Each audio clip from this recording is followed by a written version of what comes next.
Les grandes familles, tome 2, La chute des corps, de Maurice Druon, lu par Christophe Brault. Elle relut la lettre que François lui avait écrite quelques minutes avant de se tuer et qu'elle gardait auprès d'elle comme une relique dans un portefeuille noir.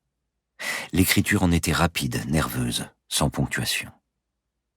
« Jacqueline, je te supplie de vivre, je te supplie d'être heureuse.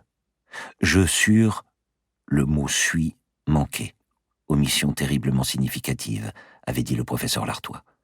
Qu'il existe au monde un autre homme qui peut prendre auprès de toi la place que je ne me sens plus digne de tenir. » Jacqueline baisa la lettre et la replia avec respect.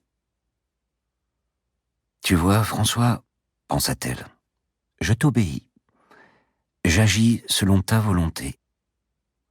Je suis certaine que Gabriel t'aurait plu, qu'il te plaît, qu'il est celui que tu avais désigné. » Là encore, comme pour la refonte des alliances, elle sentait bien qu'elle cherchait le subterfuge, la fausse excuse. Le vieux marquis de la Monnerie devait conduire sa nièce à l'hôtel. Ce fut Jacqueline qui guida l'aveugle à travers la petite chapelle sombre dont la décoration avait été remaniée vers 1830 en gothique de l'époque. Gabriel avait endossé pour la dernière fois son bel uniforme rouge de Spahi, chargé de toutes ses décorations. Il venait en effet de donner sa démission de l'armée. « J'ai tenu à le mettre, » murmura-t-il à Jacqueline, « puisqu'il m'a mené jusqu'à vous. » Le commandant Gillon, premier témoin de Gabriel, exultait. Il se considérait comme le véritable artisan de ce mariage et le laissait voir. Quelques parents, quelques seigneurs et hobereaux du voisinage complétaient l'assemblée, et au premier rang du personnel, Madame Florent et Madame Laverdure se tamponnaient les yeux.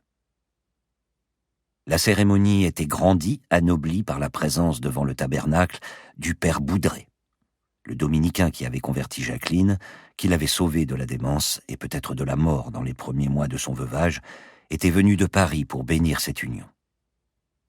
Le père éprouvait le sentiment à la fois satisfaisant et un peu mélancolique d'être parvenu avec Jacqueline au bout de l'œuvre entreprise. « Est-ce que ça va marcher, ces deux-là » se demandait-il. Ses gestes avaient une telle majesté naturelle qu'ils semblaient procéder à un sacre. Jacqueline levait les yeux vers le visage de Gabriel, aux mâchoires nettes, légèrement crispées, et soudain elle revit, avec une étrange précision, se superposant au profil de Gabriel, le profil de François. Et, comme lors de son premier mariage, elle fut sur le point de s'évanouir. Mais ce n'était pas de son émotion présente, c'était seulement du souvenir de son émotion de jadis. « Au fond, j'avais le pressentiment qu'il arriverait un malheur, » songea-t-elle. Est-ce qu'elle pense à l'autre fois, se disait Gabriel.